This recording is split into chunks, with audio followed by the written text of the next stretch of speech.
America ఒక సంచలనాత్మకమైనటువంటి అడుగులు వేస్తోంది. ఏదైతే ట్రంప్ వచ్చాక సోరోస్ గ్రూప్‌కి చెక్ పెడుతూ సోరోస్ గ్రూప్ ఇస్తున్నటువంటి విరాళాలను నియంత్రించింది కదా!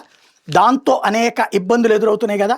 అట్లాగే ఎన్‌జీఓల పేరుతో సోరోస్ గ్రూప్ తమ కమ్యూనిస్టు భావజాలాన్ని ప్రపంచవ్యాప్తంగా వ్యాప్తి చేయడానికి వినియోగిస్తూ ఉంటే ఇప్పుడు ఎన్‌జీఓలకి అమెరికా ఫండింగ్ క్యాన్సిల్ చేసింది. ఇది అత్యంత కీలకమైనటువంటి అంశం. ఫ్రాడ్ స్కీమ్స్‌తో ప్రపంచవ్యాప్తంగా కొన్ని తప్పులు చేస్తున్నారని తేలింది. మిలియన్ల కొద్దీ డబ్బులు అనవసరంగా వేస్ట్ అవుతున్నాయని తేలింది. వెస్ట్రన్ కంట్రీస్ అన్నీ కూడా ఇప్పుడు వీటన్నిటి వెనకాల ఏదైతే అమెరికా ఇచ్చేదో, యూరప్ దేశాలు ఇచ్చేటటువంటి డబ్బులు ఎన్‌జీఓలకు ఇస్తుంటే ఆ ఎన్‌జీఓలు స్వార్థ రాజకీయ ప్రయోజనాలకి వాడుతూ వివిధ దేశాల రాజకీయాల్లోకి జోక్యం చేసుకుంటున్నటువంటి వేళ ఎన్‌జీఓలకు ఫండింగ్ ఆపేసింది. బ్రిటన్ కూడా అదే బాటలో ఉంది ఇప్పుడు.